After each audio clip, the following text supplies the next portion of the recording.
In a sunny green meadow lived a rabbit named Pipkin.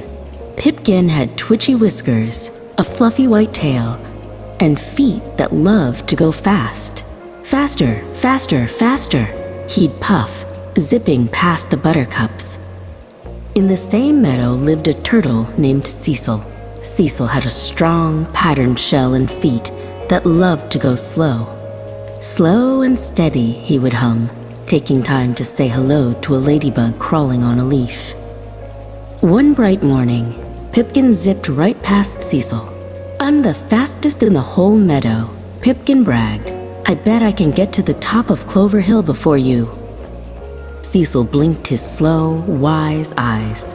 "That sounds like a fun walk, Pipkin," he said with a gentle smile. "Let's race to the hill." "Ready, set, go," shouted a little bluebird from a branch. Whoosh! Pipkin was off like a fluffy rocket, leaving a puff of dust behind. Cecil took his first slow step, and then another. He listened to the buzz of the bees and smelled the sweet scent of the daisies. Plod, plod, plod. Pipkin ran so fast he reached the Whispering Woods. "Cecil is so slow," he yawned. "I have plenty of time for a little nap." He found a soft patch of moss under a big, shady oak tree and closed his eyes. Pipkin dreamed he was already at the top of Clover Hill. In his dream, all the little animals were cheering, "Hooray for Pipkin, the fastest rabbit ever!" He smiled in his sleep. While Pipkin dreamed, Cecil walked on. Plod, plod, plod. Soon he saw a little beetle wiggling its legs in the air. It was stuck on its back. Cecil gently nudged the beetle with his nose until it flipped right over. "Thank you," buzzed the beetle. A little further on, Cecil saw a fuzzy caterpillar trying to climb a very tall dandelion. The wind was making it wobble. Cecil let the caterpillar crawl onto his shell and gave it a slow, safe ride to the very top. "What of you?" chirped the caterpillar. Plod, plod, plod, Cecil reached the babbling brook. He stopped on the smooth gray stones for a cool drink and watched the little silver fish dart and dance in the clear water. After his drink, Cecil started the long, slow climb up Clover Hill. The sun warmed his shell. Step by steady step, he kept going.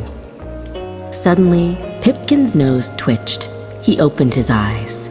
The sun was not high in the sky anymore.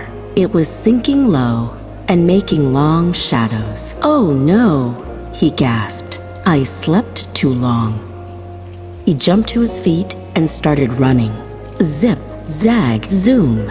He dodged around bushes and leaped over logs. "I have to win. I have to win," he panted, his heart thumping like a drum. At last, Pipkin could see the top of Clover Hill, but then he saw something else. A small, round shape, moving slowly but steadily toward the big red flag that marked the finish line. It was Cecil. Pipkin ran his fastest, but it was too late.